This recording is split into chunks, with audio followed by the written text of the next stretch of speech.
The attic was silent, the kind of silence that makes your heart race.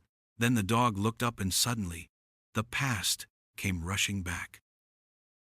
Rain slicked off the tin roof of the old farmhouse as the deputies fanned out across the rooms, their boots crunching on broken glass and scattered plaster.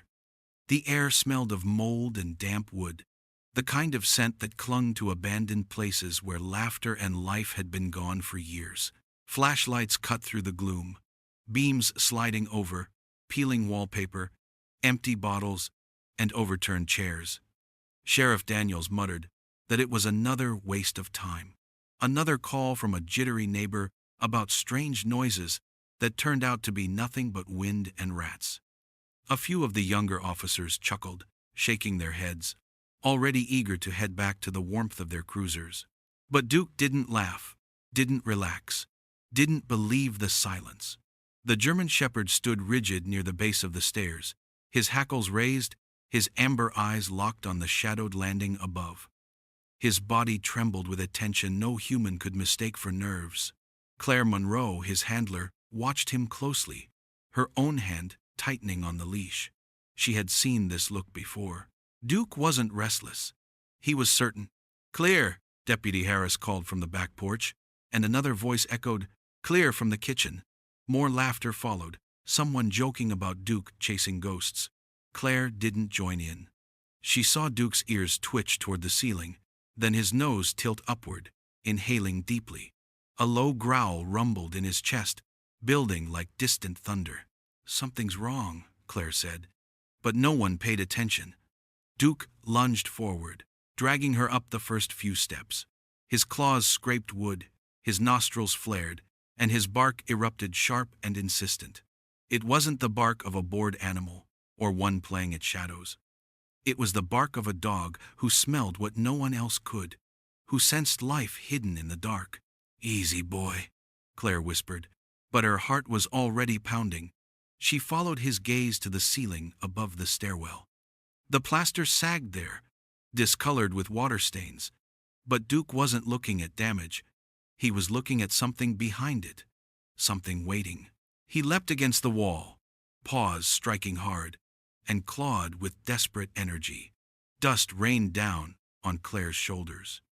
His teeth snapped. His bark rose louder, echoing through the hollow farmhouse until the joking stopped, and every deputy turned their head. "Get him under control, Claire," the sheriff barked. But his voice was uneasy. "I think he's telling us something," she shot back. Duke didn't stop. He scratched at the ceiling, his nails tearing grooves into the wood. He barked again, each sound more urgent, each leap more frantic. The silence of the house no longer felt empty. It felt heavy, pressing down, as if something or someone was hiding just out of sight. The deputies stared upward now, flashlights sweeping across the cracked plaster.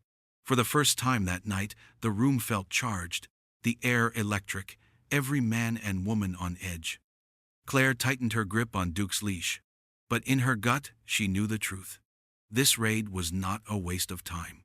Duke had found something, and whatever it was right above their heads. The attic groaned as Claire pushed her way up through the narrow opening, her flashlight cutting across rafters lined with cobwebs. The air was thick with the smell of dust and something older, something that made her skin prickle. Boards creaked under her boots as she scanned the floor, the beam of light catching broken jars, old newspapers, and nests of mice. Everything looked forgotten, untouched for years, except for one patch in the middle where the dust had been disturbed. Claire froze, her breath quickening. Below, Duke barked once, sharp and certain, before springing up the ladder without hesitation. His claws scratched the wood as he hauled himself into the attic beside her, his body taut, nose pressed to the floor. He sniffed hard, ears flicking, tail rigid like a spear. Then he began to dig. Dust and splinters flew as his paws tore at the boards, his growl low and constant. Claire stepped closer, her heart thudding. "Hold on, Duke," she whispered. But he wouldn't stop. His nails scraped against something metal, and the sound made the hair rise on her arms. She crouched beside him and swept the dust away with her sleeve. There it was, a small iron ring sunk into the wood. A latch. Her throat tightened. The other deputies crowded near the opening, their faces pale in the dim light. No one spoke. No one laughed anymore. Sheriff Daniels climbed up last, muttering under his breath, but even his usual gruffness had dulled. They all felt it, the way the air seemed to thicken, the way silence pressed against their ears. Claire wrapped her fingers around the latch and pulled. At first it refused to budge, rust fighting against her strength, but then, with a shrill groan, the hidden door cracked open. A wave of stale air rushed up, carrying the scent of sweat and something sour. It was the smell of confinement, the smell of fear. Claire staggered back, covering her mouth, but Duke shoved forward, barking furiously into the dark hole. Sheriff Daniels snapped his flashlight on and aimed the beam into the opening. For a long moment, nothing moved. Then a shape shifted, small and fragile, eyes catching the light like glass marbles. A gasp rippled through the deputies as three figures huddled together in the shadows below. Girls, thin as reeds, their faces pale, their hair matted. One clutched a filthy blanket to her chest.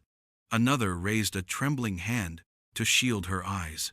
"Oh my God," Claire whispered, her voice breaking. The oldest of the girls blinked into the light, her lips parting as if to speak.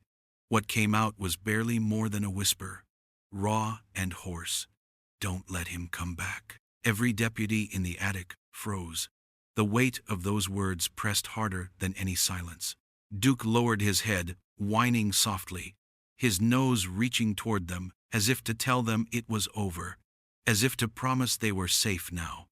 But Claire knew, from the fear in those eyes, that this was only the beginning. The beam of Claire's flashlight shook slightly as she lowered herself toward the hidden chamber, her boots landing on the wooden floor with a hollow thud. The space was cramped, no bigger than a storage crawl, the air stale and heavy, carrying the faint stench of mildew and sweat. Three girls sat huddled in the corner, their knees pulled to their chests, eyes wide and untrusting as the light fell on them. They flinched as though the brightness itself might hurt them, shrinking deeper into the shadows where they had learned to hide. Their faces were pale, their lips cracked, and their arms thin as sticks. The youngest clutched a tattered blanket to her chin, rocking silently, while the middle girl pressed her forehead to her knees and refused to look up. The oldest lifted her head just enough to whisper, her voice raw and broken, "Don't let him come back." The sound cut through the silence like a blade. Every deputy behind Claire fell quiet, their flashlights lowering slightly, as though afraid of scaring the fragile figures in front of them. Claire's chest tightened, the words replaying in her head, heavy with fear. She crouched slowly, setting the flashlight down so its beam spread across the floor instead of blinding the girls. She tried to soften her voice, though her throat was thick. "You're safe now. We're here to help." The oldest girl blinked, eyes darting past Claire to the deputies behind her, then to the German shepherd who stood at the edge of the crawl space, his amber eyes locked on her. Duke didn't bark, didn't growl. He simply lowered himself to his belly, creeping forward just far enough that the light glinted off the scars across his muzzle.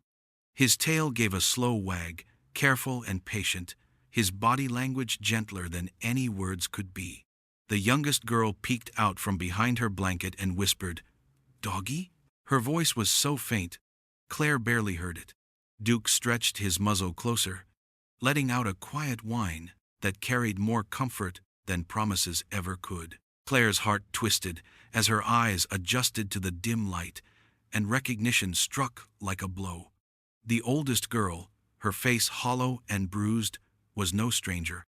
Claire had seen her before, not in person, but in photos taped to gas station windows and grocery store bulletin boards. The same face had stared back from posters that had hung so long the edges curled and yellowed, the ink fading until passers-by barely noticed anymore. Missing for over a year, presumed gone forever, and yet here she was, trembling in the dark, clinging to her sisters. Claire felt her knees weaken as the name surfaced in her mind. "Rachel?" she whispered. The girl's lips trembled, and for the first time her eyes filled with tears. She gave the smallest nod, like admitting her own name cost more strength than she had left. Behind Claire, one deputy muttered a curse under his breath, his voice breaking, and another pressed a hand over his mouth. The reality of it hit them all at once. These weren't shadows or ghosts. They were children, alive against all odds, and they had been waiting in silence for someone, anyone, to open that door. Duke shifted closer until his nose nearly touched Rachel's knee, and she reached out with a trembling hand, her fingers brushing his fur. It was the first motion of trust, fragile and thin, but enough to pull her back into the world of the living. Claire swallowed hard, blinking back tears, and whispered to the deputies behind her, "Get blankets, get medics, now." Zaplacing in the completion. The girls flinched again at the sudden movement, and Rachel pulled her sisters tighter to her chest, whispering as if to herself, "Please don't let him come back." Claire met her eyes, steady and sure, and said with a voice she hoped carried all the truth in the world, "He's not coming back. Not tonight. Not ever." Long before Duke was clawing at the floor of that attic, long before 3 frightened girls reached trembling hands toward his fur, he had been a dog no one wanted. The shelter had called him difficult, said he was unpredictable, too aggressive, not fit for a family. His body told its own story, scars running across his flank, a torn ear that never quite stood straight, eyes that carried the heavy look of something that had seen more than it should. People walked past his kennel without stopping, choosing puppies with wagging tails or quiet dogs who pressed themselves to the wire, but Duke never begged. He stood at the back of his pen, silent and unyielding, as if he already knew the world had turned its back on him. Claire Monroe had been new to the force when she first saw him. She had been sent to the shelter on a routine call, nothing more than paperwork about stray pickups, but she stopped when she passed his kennel. He did not move toward her, he did not bark, he only looked at her with those amber eyes, and something inside her refused to walk away. The shelter worker shook his head. "That one's a lost cause. He's failed out of 2 foster homes, snapped at a trainer, and he won't let anyone handle him. He's scheduled for the needle by the end of the week." Claire had crouched down, ignoring the sharp smell of bleach and wet fur. She spoke to him softly, though he gave no sign of listening. "You're not done yet," she whispered, almost to herself. "I can see it." When she reached her hand through the wire, slow and steady, the worker winced, waiting for teeth. But Duke only tilted his head, studying her hand with suspicion, then stepped forward until his nose brushed her fingers. That was the first moment, fragile and fleeting, that told her she was right. It wasn't easy. The department balked when she suggested training him for canine work. They said he was a liability, said the scars on his body matched the temper in his heart. But Claire refused to let them give up on him. She volunteered extra hours, worked alone with him in the yard, took the bites and scratches and the long days of silence, until slowly he began to trust. Where others saw anger, she saw focus. Where they saw aggression, she saw drive. He wasn't broken, he was simply waiting for someone who wouldn't quit on him. Now, standing in the attic with Rachel's frail hand pressed against Duke's fur, Claire remembered those early days. She remembered the heated meeting where the sheriff told her it was foolish to gamble the department's money on a dog like that, and how she had stood tall, heart-hammering, insisting, "He has more to give." "I know it." They had laughed at her then, but tonight, none of them were laughing. Tonight, Duke had found the voices the rest of them had overlooked. As the deputies carried the girls out into the night air, Claire knelt beside Duke and pressed her forehead to his. His breathing was steady, his eyes fierce but calm. "You did it," she whispered, her throat tight. He licked the dust from her cheek, as if to say he had only done what he was meant to do. Duke had been thrown away once, but he had refused to quit. And tonight, because of that, 3 girls would live to see the morning. The hospital smelled of antiseptic and coffee that had been sitting too long on the burner.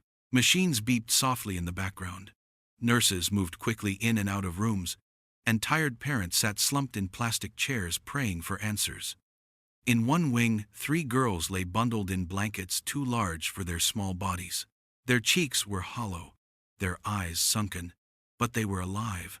And for the first time in months, their names were spoken not as prayers, but as miracles. Claire sat at the edge of Rachel's bed, notebook open, pen ready, though her hand shook each time she tried to write.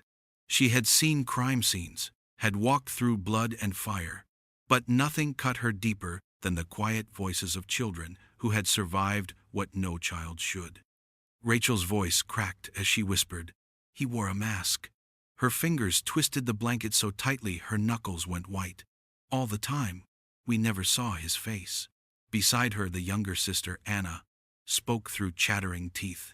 It smelled like smoke, not cigarettes, like engines, like the garage Daddy used to fix cars in. She paused, her lips trembling. And oil. Always oil. Claire's pen moved slowly across the page, catching every word.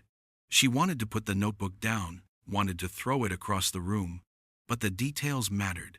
Each thread could unravel the shadow of the man who had stolen them. Every whisper was a weapon. The youngest, little Sophie, clutched a teddy bear the nurses had given her. Her voice was so faint, Claire had to lean close to catch it. "The floors creaked," she said.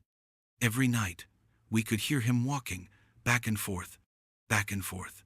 Tears slipped down her cheeks as she buried her face in the bear's fur. Duke lay in the corner of the room, his scarred body curled tight, but his ears twitched with every word. When Rachel mentioned the mask, his head lifted slightly. When Anna whispered about the smell of oil, his nose flared as though he caught the scent even now. And when Sophie spoke of footsteps above them, Duke gave a low whine, almost mournful, as if he had been walking those creaking floors beside them all along. Claire noticed and swallowed hard. She had always believed Duke was more than instinct, more than training, and tonight only proved it. He was listening, absorbing, carrying the weight of their stories as though he had known all along where to find them. A nurse stepped in with warm broth and coaxed the girls to take a few sips. The steam rose in thin wisps, carrying with it the faintest comfort. For a brief moment, Rachel leaned into her sister's shoulder, her eyelids heavy, but before she slipped into sleep, she whispered again, "He said he'd come back if we ever told." Claire set the pen down, her chest tight. She glanced toward Duke, who had risen now, standing watch, eyes fixed on the door as if daring the man to try. The girls might not know it yet, but they were no longer alone. Every secret they whispered, every detail they remembered, was safe now, guarded by a dog who had already given everything once, and would not hesitate to give it again. The night air was cold and sharp, carrying the damp smell of pine and wet soil as the officers stood outside the farmhouse. Flashlights darted across the yard, where trampled grass and muddy ruts told only half a story. Sheriff Daniels muttered that they would need weeks of lab work to make sense of it, maybe longer, but Claire wasn't listening. Her eyes were on Duke, his nose pressed low to the ground, his tail stiff, his body vibrating with restless energy. He had found something, and he wasn't about to let it go. Duke pulled hard against the leash, dragging Claire toward the tree line at the edge of the property. She stumbled at first, then caught her stride, letting him lead. The deputies behind them called out for her to wait, that they didn't have backup in place, but she ignored them. She had learned long ago that when Duke moved with this kind of determination, there was no stopping him. His paws tore through wet leaves, his head lifting now and then, as if to test the air before dropping again to the trail. The scent of engine oil clung faintly to the wind, mixing with ash, sharp and bitter. Claire could smell it now too, just enough to make her throat tighten. It matched the whispers of the girls, the stories they had given through trembling lips in the hospital. She tightened her grip on the leash and quickened her pace. The trail led them across an old service road, cracked asphalt glistening in the light of patrol headlights. Duke barked once, a deep, sharp sound, before pulling left toward a row of abandoned lots where rusted cars leaned against each other like broken bones. The deputies exchanged doubtful looks. Daniel shook his head. "This is a waste. Dogs pick up scents from days ago. Could be anything." But Duke growled low and steady, pawing at the dirt near one of the rusted hoods, his nose pressing into the earth. He barked again, louder, his voice echoing across the empty yard. Claire met the sheriff's glare and said firmly, "He's on it. We follow." For hours they moved through forgotten paths and hidden cut-throughs, Duke never once losing focus. His fur was damp with dew, his breath fogging in the cold, but still he pressed on. Every bark jolted the silence, every tug on the leash pulled them further from town, further into the dark edges where no one went without reason. The deputies grew restless, muttering that they were chasing ghosts, but Claire ignored them. She had seen what Duke could do when no one believed. She had seen him find the truth buried in shadows, and she would not doubt him now. Finally they reached the edge of a clearing. The ground blackened with ash, the smell of burned wood, and oil thick enough to sting. Duke circled once, nose pressed low, then sat back on his haunches and barked with a fierce urgency. Claire's stomach turned. This wasn't just a trail. It was a warning, a message left behind by the man they were hunting. The fire had erased much, but not everything. Duke had led them here for a reason, and she trusted him completely. The name came quietly at first, a whisper pulled from old files and the broken memories of survivors. Harlan Briggs, a trucker with a long shadow trailing behind him, his record scattered with charges that never quite stuck, arrests that ended with technicalities, and witnesses too afraid to testify. He had vanished more than once, slipping through cracks in the system like oil through cupped hands. When the girls described the mask, the smell of engines, the constant footsteps above them, his name rose from the ashes of the past like smoke. Federal agents swept in, armed with warrants and determination, moving fast toward a rundown cabin that Briggs was rumored to use as a stop between long hauls. The place sat at the edge of a forgotten stretch of highway, its windows boarded, its porch sagging. The sound of boots hit the ground hard, rifles raised, shouts echoing in the trees. Doors burst open, rooms were cleared, and silence followed. The cabin was empty, too empty, like someone had known they were coming. Inside, the fire pit still glowed faintly with dying embers. Ash coated the stone in thick layers, and the air reeked of burned paper and chemical accelerant. Files, photographs, anything that might have named him or tied him to his crimes had been fed to the flames. The walls were bare, furniture overturned, dust swirling in the light of flashlights. Briggs had left behind only smoke, and the lingering stench of engine oil that clung to the floorboards like a signature. Claire stepped carefully through the room, her eyes searching for anything the fire had missed. She crouched by the pit, lifting a blackened scrap of paper between her gloved fingers, but it crumbled to nothing before she could read it.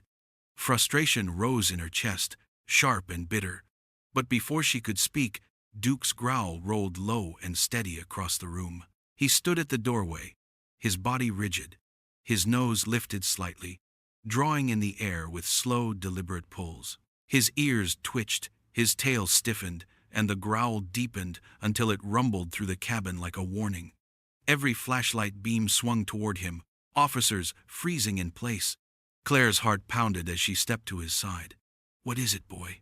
she whispered, though she already knew. Duke had caught the scent, faint and close, a trace of the same chemical cologne that clung to the girl's memories. The deputies muttered that it was nothing, that the trail was cold, but Duke refused to move. His paws scraped against the floorboards as he turned his head toward the trees outside, eyes locked on the darkness beyond the cabin. His body was tense, every muscle alive, every breath carrying certainty. Claire tightened her grip on the leash, feeling the pulse of his urgency travel up through the leather strap. She didn't need words to understand. Briggs was near. He hadn't vanished into smoke and ash. He was watching, waiting, a hunter circling his prey.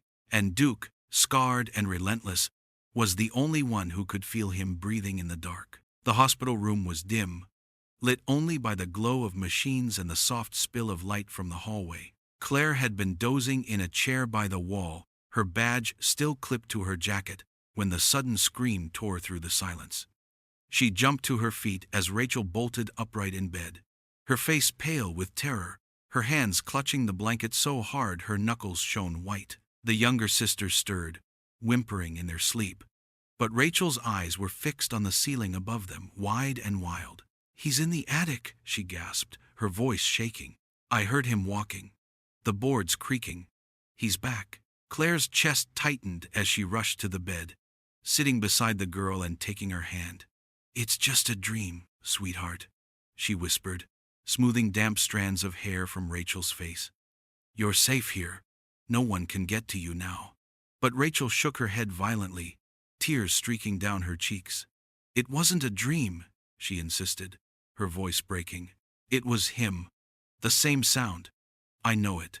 Duke stirred in the corner, lifting his head from the blanket where he had been resting. His ears twitched, his body stiffening, as if the child's words had summoned something from the night. Claire felt him move before she heard him.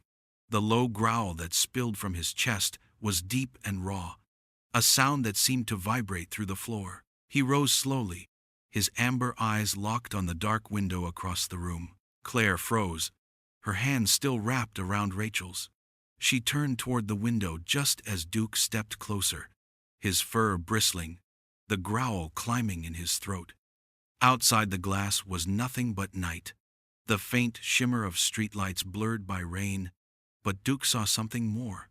He pressed his nose close to the glass, teeth flashing briefly as the growl rose to a sharp bark that made the younger girls whimper and cling to each other. Claire's blood ran cold. Dogs didn't imagine things, not Duke, not after everything he had already proven. If he said danger was there, then danger was close. She pulled the call button on the wall, summoning a nurse, her eyes never leaving the glass. She whispered steady words to the girls, but her mind raced. If Briggs was bold enough to circle the hospital, then the raid had done nothing to scare him off. He was watching, waiting, letting them know this wasn't over. Rachel clung to her arm, her voice trembling. "He always comes back. He said he would." Claire swallowed the lump in her throat, forcing calm into her voice. "Not while Duke is here," she said firmly, though her stomach twisted. Duke let out another bark, louder this time, the sound bouncing off the sterile walls. His eyes were fixed on the black beyond the window, as if he could see a figure lurking just out of sight. His body quivered with readiness, every muscle straining. The predator wasn't gone. He hadn't run from the light of their flashlights or the heat of the raid. He was circling back, hunting still, and Claire knew in that moment that the fight was only beginning. The call came just after midnight, the kind of hour when every sound felt sharper, every silence heavier. A tip had come through dispatch, shaky and rushed. Someone swearing they saw a white van parked near the old mill on the edge of town. Claire was already pulling on her jacket before the details finished crackling through the radio. Her pulse raced as she grabbed Duke's leash, the German shepherd leaping into the back of the cruiser with the same urgency she felt in her bones. His body was taut, ears high, eyes burning like embers in the dark. He knew before she did that this wasn't a false lead. The night lit up with sirens, red and blue washing over the crumbling buildings as patrol cars swarmed the road near the mill. The gravel lot stretched wide, littered with rusted machinery and broken glass, and there, idling at the far end, was the van. White paint, dulled with dirt, one headlight broken, its exhaust spilling into the night air like smoke. For one frozen moment, it sat still. Then the engine roared, and the tires screamed against gravel. "Go! Go!" Claire shouted, gripping the wheel tight as her cruiser surged forward. The van fishtailed, throwing rocks and dust into the air, before bolting toward the narrow road that led into the woods. The chase ignited, engines howling, radios crackling with clipped voices. Claire's heart hammered as the van swerved across the road, desperate to shake them. In the back seat, Duke braced himself, eyes locked on the fleeing vehicle. His bark tore through the sirens, sharp and furious, his body lunging forward as though sheer will could close the distance. Claire stole a glance in the rearview mirror and felt a surge of grim certainty. He was ready. The road narrowed into darkness, branches clawing at the edges, the van's taillights bouncing wildly as it tore through curves too sharp for safety. Officers shouted updates over the radio, one cruiser nearly spinning out on the slick gravel. The van swerved again, clipped a tree, kept going. It was reckless, frantic, like a cornered animal trying to escape the inevitable. Claire gritted her teeth and pushed harder, her headlights washing over the dirt road, every bump rattling through her chest. Duke barked again, the sound vibrating through the cruiser, urging her on. The van careened toward an old wooden bridge, spanning a creek swollen with rain. The boards groaned beneath its weight, splinters flying as tires hammered across. Claire's cruiser followed close, her hands tight on the wheel. Then it happened. The van skidded sideways, slammed into the guardrail with a shriek of metal, and flipped onto its side. Glass shattered, sparks flew, and silence fell as the engine coughed its last. Claire slammed her brakes, her car jolting to a stop yards away, her chest heaving. Before anyone could speak, Duke was already clawing at the door, his body quivering with purpose. Claire released the latch, and he leapt out, landing hard on the dirt. He circled the wreckage once, nose pressed low, then stopped. His growl rose deep, head snapping toward the tree line. Footprints, fresh and staggering, cut into the mud. Briggs hadn't stayed with the van. He had run, disappearing into the shadows of the woods. Claire's breath caught as Duke lunged forward, leash pulling taut. The wreckage was only the beginning. The real hunt had just begun. The trail through the woods was rough and tangled, the ground soaked with rain and scattered with fallen branches. But Duke never slowed. His nose pressed to the earth, his body tense. He pulled Claire and the deputies deeper into the dark, until the trees broke open into a clearing where an old hunting lodge sat hunched against the night. The roof sagged, the windows were black, and the walls leaned as if the weight of secrets had been pressing down on them for decades. The smell hit before they reached the door, that same sharp bite of engine oil and ash mixed with something sourer, something that made Claire's stomach knot. The front door groaned as it swung open beneath the weight of the officers, their flashlights spilling over the room inside. For a moment no one spoke. Cages lined the walls, some empty, some holding scraps of blankets and broken toys, silent testimony to the horror that had lived here. Claire's breath caught in her chest, her throat burning with rage. But before she could move, Duke lunged forward, a growl tearing out of him like thunder. From the back of the lodge, a figure stepped into the light, tall and broad, a mask hanging loose around his neck. Harlan Briggs. His eyes flicked to the officers, then to Duke, and finally to the gun in his hand. The weapon gleamed in the flashlight beams, steady and cold. "Nobody moves," he snarled, his voice rough with smoke and whiskey. Duke didn't wait for orders. His body coiled like a spring and then launched forward, muscles snapping with power. He hit Briggs hard, his teeth clamping onto the man's arm before he could steady the gun. Briggs roared in pain, the shot firing wild into the ceiling, wood splintering and dust falling like snow. The room erupted in shouts as the officers scrambled, but Duke held fast, his jaws locked, his growl vibrating through the air. Briggs slammed his elbow into Duke's side, kicked, and staggered, but the shepherd refused to let go. His teeth sank deeper, his body twisting, dragging the man down to one knee. Briggs raised the gun with his free hand, aiming wild, and the blast shook the room, deafening, the flash lighting Duke's scarred face for a split second. Claire shouted his name, terror searing her chest. But Duke didn't falter.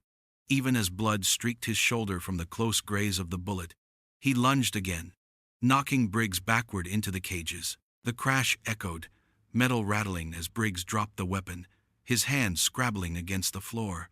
Duke's growl turned into a furious snarl, his teeth locked into the man's wrist, refusing to give an inch. Every time Briggs tried to rise, Duke dragged him down again, his weight and fury pinning him like chains. By the time the deputies rushed forward, rifles trained, Briggs was sprawled against the cold floor, his chest heaving, his weapon lost, his arm torn and useless beneath Duke's grip. The fight had ended, not by law or bullet, but by the relentless strength of a dog who refused to back down. Claire fell to her knees beside Duke, her hand brushing his bloodied fur, whispering with all the relief in her heart, "You did it, boy. You stopped him." The courthouse was packed, every bench filled with neighbors, reporters, and families who had waited too long for this day. The air inside felt heavy with expectation, a weight pressing down on every breath. At the front of the room, Harlan Briggs sat in his suit, hair slicked back, his face twisted into a smirk that never quite reached his eyes. Shackles clinked softly whenever he shifted, but still he carried himself like a man who thought he could walk free again. His glare moved across the room, cold and sharp, landing on the rows of survivors and the families who had come to see justice. Claire sat in the gallery near the front, her hands folded tightly in her lap. At her feet, Duke lay stretched across the floor, his side wrapped in clean bandages, his breathing slow and steady. Every now and then his ears flicked at the sound of raised voices, but otherwise he stayed calm, his amber eyes fixed on Briggs. Even with his wounds still healing, Duke's presence filled the room like a promise, a reminder that Briggs had not won. One by one the survivors took the stand. Rachel was the first, her small frame looking almost lost in the wooden chair, but her voice, though trembling, carried across the room. She spoke of the attic, of the footsteps, of the nights spent huddled with her sisters in the dark. She paused often, swallowing tears, but she did not break. When Briggs shifted in his chair, she looked straight at him and said, her voice quivering, "You don't scare me anymore." A ripple of emotion swept through the gallery, quiet but powerful. Others followed, voices raw but unflinching, each testimony weaving together a picture of cruelty and fear that could no longer be hidden behind burned papers or empty threats. The smell of engine oil, the sound of locks snapping shut, the words he used to keep them silent, every detail spilled into the record, leaving no room for doubt. Parents clutched photographs to their chests, some whispering prayers, others weeping quietly. But through it all, the survivors kept speaking, their courage rising with every sentence. Claire reached down once to rest her hand on Duke's back, feeling the steady thump of his heartbeat beneath the bandages. He had fought Briggs in the lodge, had torn through fear and fire to make sure the truth had a chance to be heard here. Now, with every testimony, Claire knew his work was being honored. When the final witness stepped down and the lawyers gave their closing arguments, the room seemed to hold its breath. The jury filed back in, solemn, their faces unreadable. The judge asked for the verdict. Paper rustled, silence deepened, and then the words rang out clear, "Guilty on all counts." The gavel struck hard against the wood, a sound like thunder breaking a long storm. For a moment there was only silence, then tears, then soft cries of relief as families clung to each other. Briggs slammed his fist against the table, his smirk gone, his glare wild, but no one looked away this time. Claire bent and whispered into Duke's ear, her voice breaking with pride, "It's over, boy. You did it." The town of Grey Ridge had always been small, its streets lined with old brick shops and weathered houses, but in the weeks after the trial, it seemed to breathe differently. The air no longer felt so heavy, the people no longer walked with their eyes cast down. There were still wounds, deep ones that would take time to heal, but the shadows that had hung over them were finally lifting. The courthouse steps were no longer a place of dread, and the police station had become something of a gathering spot. Flowers were left at its doors, notes tucked into the cracks of its walls, all of them carrying the same message: thank you. On the morning the mural was unveiled, the crowd filled Main Street. Children sat on their parents' shoulders, old veterans leaned on canes, Shopkeepers closed their doors to stand shoulder to shoulder. Claire stood at the front with Duke at her side, the German shepherd's scars visible beneath the sunlight, his chest rising strong and steady. He wore no vest, no leash at first, just the quiet dignity of a survivor who had given everything and asked for nothing in return. When the tarp was pulled away, a hush swept through the crowd. Painted across the wide wall of the station was Duke, larger than life, standing tall with his ears high, his amber eyes steady. At his side were three girls, small hands gripping his leash, their faces painted not with fear, but with hope. Below, in bold letters, were the words, "He found what we could not. He gave the lost their voice." Tears welled in Claire's eyes as applause broke out, the sound rolling through the street like thunder. The girls, still thin but smiling now, stood with their families near the front. Rachel held Sophie's hand tightly, while Anna waved shyly to Duke. The dog's tail thumped once against the pavement, and he leaned into Claire's leg, as if to remind her he didn't care about murals or crowds. He cared only about them. Claire knelt beside him, her hand brushing the fur along his neck. She lowered her voice so only he could hear. "You saved them, buddy," she whispered. "You saved all of us." Duke pressed his nose against her shoulder and let out a low huff, the closest thing he ever gave to an answer. The mayor gave a speech. Reporters scribbled in their notebooks, but Claire barely heard any of it.